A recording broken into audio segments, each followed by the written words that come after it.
आणि आताची मोठी बातमी मिलिंद देवरांकडून काँग्रेस सदस्यत्वाचा राजीनामा देण्यात आलेला आहे। आताची महत्त्वाची बातमी समोर येते। मिलिंद देवरा हे शिवसेनेत आणि शिंदे गटात प्रवेश करते होणार आहेत आणि त्यांनी काँग्रेस सदस्यत्वाचा राजीनामा दिलेला आहे। आताची मोठी बातमी आहे।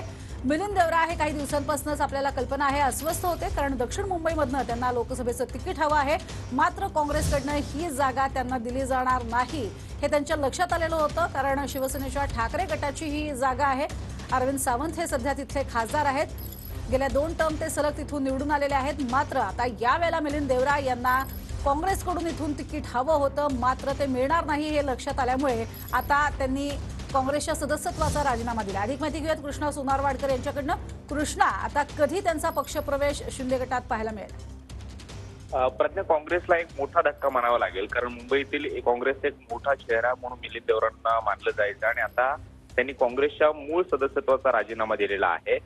काल परवापासून किंवा मागच्या काही दिवसापासून ज्या काही चर्चा रंगत होत्या त्यानुसार मिलिंद देवरा हे शिंदे गटामध्ये प्रवेश करतील आणि त्यानंतर त्यांना लोकसभेचं तिकीट दिलं जाईल अशी एक चर्चा होती। मात्र आता जवळपास त्यावरती शिक्कामोर्तब होते की काय असं काही चित्र निर्माण झालेलं आहे। काँग्रेसला त्यांनी राजीनामा दिलेला आहे, त्यामुळे आता त्यांच्या पक्षप्रवेशाचा दिवस किंवा मुहूर्त कधी ठरतो हे पाहणं महत्त्वाचं असणार आहे। मात्र काँग्रेसच्या राजीनामा दिल्यामुळे काँग्रेसला मुंबईमध्ये मोठा फटका बसण्याची शक्यता आहे, कारण यापूर्वी आपण पाहिलं तर मिलिंद देवरा हे काँग्रेसचे एक मोठं नाव होतं आणि दक्षिण मुंबईमध्ये ते खासदार सुद्धा राहिलेले आहेत किंवा काँग्रेसच्या एकूणच जडणघडणीमध्ये मुंबईमधल्या खास म्हणून त्यांना मानलं जायचं आणि आता आपण पाहतोय की काँग्रेसला त्यांनी राजीनामा दिल्यानंतर ते शिंदे गटामध्ये प्रवेश करतील आणि त्यानंतर त्यांना लोकसभेचं तिकीट मिळेल असं काहीच चित्र जे आहे ते आता निर्माण झालेलं आहे। त्यामुळे आपण पाहतोय की मिलिंद देवरा यांच्या या सगळ्या निर्णयानंतर मुंबई काँग्रेसमध्ये मोठा जो काही खळबळ आहे ती माजलेली आहे आणि आता आपण पाहतोय की मिलिंद देवरा यांचा पक्षप्रवेशाचा मुहूर्त कधी ठरतो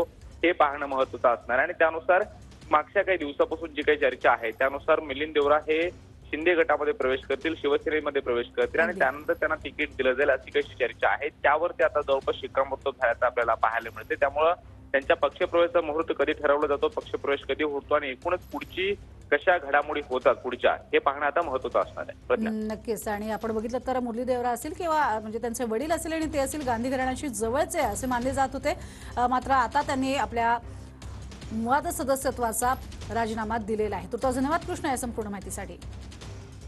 आपण बघतोय मिलिंद देवरा यांनी काँग्रेसच्या मूळ सदस्यत्वाचा राजीनामा दिलेला आहे। एकीकडे मिलिंद देवरा यांची खरं तर पक्के काँग्रेसी अशी ओळख, कारण त्यांच्या वडिलांपासूनची त्यांची पक्की काँग्रेसी अशी ओळख आहे। त्यांनी ट्विट करून ही खरं तर माहिती दिलेली आहे। मिलिंद देवरा यांच्या अधिकृत ट्विटर हँडलवरून ही माहिती देण्यात आलेली आहे आणि मिलिंद देवरा हे आज शिंदे गटामध्ये सुद्धा प्रवेश करण्याची शक्यता आहे। हा पक्षप्रवेश नेमका कधी होतो हे पाहणं महत्त्वाचं ठरणार आहे। त्यांच्यासोबत जे नगरसेवक आहेत, माजी नगरसेवक, ते सुद्धा शिंदे गटात प्रवेश करते होतील असं म्हटलं जात आहे। मात्र आता शेवटी मिलिंद देवरा यांनी काँग्रेसला रामराम ठोकलेला आहे। गेल्या काही दिवस सुरू असलेल्या या चर्चांना एक प्रकारे इथे पूर्णविराम मिळालेला आहे, कारण काँग्रेसला त्यांनी शेवटी सदस्यत्वाचा राजीनामा देत रामराम ठोकलेला आहे। मिलिंद देवरा असेल किंवा मुरली देवरा हे मुळातच गांधी घराण्याशी अतिशय जवळचे आणि चांगले संबंध असणारे अशी त्यांची ओळख, मात्र त्यांनी हा राजीनामा दिलेला आहे, कारण येत्या निवडणुकीमध्ये आणि लोकसभेमध्ये तिकीट मिळणार नाही, उमेदवारी मिळणार नाही याची त्यांना कुणकुण होतीच। हे सुतोवाच झाल्यानंतर त्यांनी बहुतांशी प्रयत्न केले होते, मात्र ही जागा शिवसेनेसाठी सुटणार हे लक्षात आल्यानंतर मिलिंद देवरा यांनी आता शिंदे गटात प्रवेश करण्याचा निर्णय घेतला असं कळतंय। मात्र ते शिंदे गटात कधी जातात हे पाहणे तितकंच महत्त्वाचं ठरेल, कारण अरविंद सावंत हे येत्या काळामध्ये लोकसभेच्या ठाकरे गटाच्या तिकिटावरती उमेदवार म्हणून उभे राहतील आणि त्यानंतर त्यांच्या समोर आपल्याला मिलिंद देवरा हे दिसू शकतात आणि त्यासाठीची तयारी ही सुद्धा मिलिंद देवरा यांच्या वतीने करण्यात आलेली आहे। तेही माजी खासदार आहेत, मात्र आपण जर बघितलं तर 2004 आणि 2009 मधले ते खासदार, त्यानंतरच्या 14 आणि 19च्या निवडणुकीमध्ये मात्र त्यांना पराभवाचा स्वीकार करावा लागला होता। तर नेमके मिलिंद देवरा कोण आहेत हेही आपण ग्राफिक्सच्या माध्यमातून पाहतोय। दिवंगत काँग्रेस नेते आणि माजी केंद्रीय मंत्री मुरली देवरा यांचे ते पुत्र। तर 2004 आणि 2009च्या लोकसभा निवडणुकीत दक्षिण मुंबईतनं ते विजयी झाले होते। डॉक्टर मनमोहन सिंग यांच्या मंत्रिमंडळात केंद्रीय राज्यमंत्रीपदही त्यांनी भूषवलंय। तर 2014 आणि 2019च्या लोकसभा निवडणुकीत मात्र अरविंद सावंत यांच्याकडनं मिलिंद देवरांचा पराभव झाला।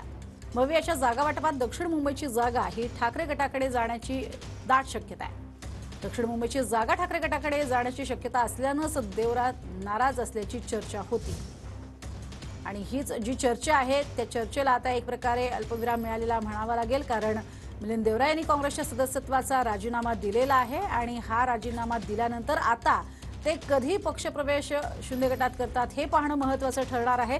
मिलिंद देवरा यांनी दक्षिण मुंबईमध्ये वडिलांच्या काळापासून ते कार्यरत असल्यामुळे मोठं काम त्यांचं दक्षिण मुंबईमध्ये आहे। दक्षिण मुंबई हा त्यांचा बालेकिल्ला असं म्हटलं जायचं। खरं तर काँग्रेसचा बालेकिल्ला अशी मुरली देवरांपासूनची ओळख होती, मात्र आता जर आपण बघितलं तर मिलिंद देवरा हे काँग्रेसमधनं बाहेर पडलेत।